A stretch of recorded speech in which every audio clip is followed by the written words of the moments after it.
സായ് കുമാർ. മകളും ഭാര്യയുമുള്ള സായ് കുമാർ നടി ബിന്ദു പണിക്കരുമായി പ്രണയത്തിലായി. ബിന്ദു പണിക്കരുടെ ഭർത്താവ് മരണപ്പെട്ട ശേഷമാണ് ഇരുവരും തമ്മിൽ പ്രണയത്തിലാകുന്നത്. തുടർന്ന് ഇരുവരും വിവാഹിതരായി. 2009 സായ് കുമാർ ബിന്ദു പണിക്കരെ വിവാഹം ചെയ്യുന്നത്.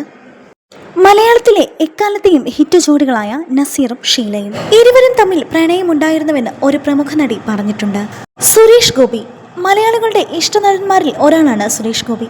താരത്തിന് നടി മമത മോഹൻദാസുമായി പ്രണയമുണ്ടായിരുന്നു.